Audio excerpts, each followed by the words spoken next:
DCP Chaitanya అనే gunman చాదర్ ghat Victoria play ground దగ్గర వెళ్తున్నప్పుడు ఒక దొంగ ఒక మొబైల్ ఫోన్ స్నాచ్ చేసి పరిగెత్తుంటే ఇమీడియట్లీ మన వాళ్ళు దిగి ఆయన పట్టుకోవడానికి ప్రయత్నం చేశారు కానిస్టేబుల్. ఆయన ఇమీడియట్లీ కానిస్టేబుల్ పైన కత్తితోని దాడికి ప్రయత్నం చేశారు. ఆల్మోస్ట్ దగ్గర వచ్చినప్పుడు మన డీసీపీ గారు కాల్పులు జరపాల్సిన పరిస్థితి వచ్చింది. సో 2 రౌండ్స్ కాల్పులు జరిపారు. సో ఆయన అవతల ఉన్న దొంగకి అది తగిలింది. సో ఇమీడియట్లీ ఆ దొంగని హాస్పిటల్కి షిఫ్ట్ చేయడం జరిగింది. అక్కడ సిచ్యువేషన్ కూడా మన వాళ్ళు వాచ్ చేస్తున్నారు, ఎవరెవరు ఉన్నారు, ఎట్లా ఉన్నారు అనేది కూడా మన వాళ్ళు అక్కడ ఎంక్వైరీ చేయడం జరుగుతుంది.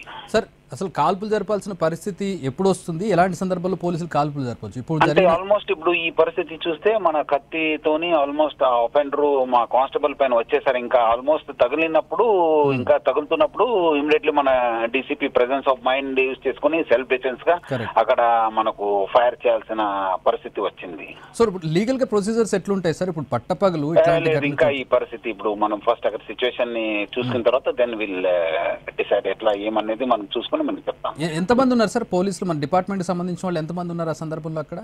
అక్కడ మన గన్మ్యాన్ మన డీసీపీ గారు ఉన్నారు. ఇప్పుడు ఇమీడియట్లీ అక్కడ అందరిని కూడా అలర్ట్ చేయడం జరిగింది. సో ఇంకా ఎవరు ఉన్నారనే పైన మనం ఆరా తీస్తున్నాం అక్కడ. సో ఇప్పుడు దొంగలు ఎంతమంది సార్? అతను అదే ఆరా తీస్తున్నారు. అదంతా మనం ఆ ఏరియాలో ఎంక్వైరీ చేయడం జరుగుతుంది. ఉన్నారేమో ముఠా ఉందా అనేది ఎంక్వైరీ చేయడం జరుగుతుంది. కండిషన్ ఏంటి సార్ దొంగది? ఇప్పుడు బుల్లెట్ దిగిన ఇప్పుడు షిఫ్ట్ చేశారు, మన వాళ్ళు కూడా అక్కడ హాస్పిటల్ కి రీచ్ అవుతున్నారు. Right, thanks for the information.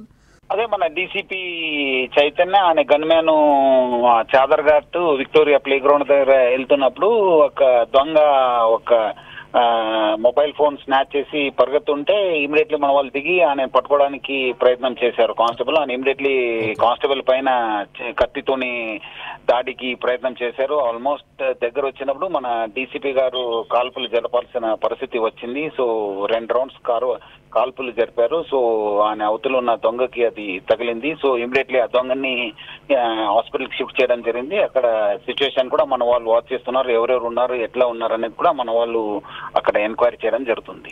Sir, అసలు కాల్పులు జరపాల్సిన పరిస్థితి ఎప్పుడు వస్తుంది? ఎలాంటి సందర్భాల్లో పోలీసులు కాల్పులు జరపవచ్చు? ఇప్పుడు ఆల్మోస్ట్ ఇప్పుడు ఈ పరిస్థితి చూస్తే మన కత్తితోని ఆల్మోస్ట్ ఆ ఒఫెండర్ మా కానిస్టేబుల్ పైన వచ్చేసారు. ఇంకా ఆల్మోస్ట్ తగిలినప్పుడు ఇంకా తగులుతున్నప్పుడు ఇమీడియట్లీ మన DCP presence of mind use చేసుకుని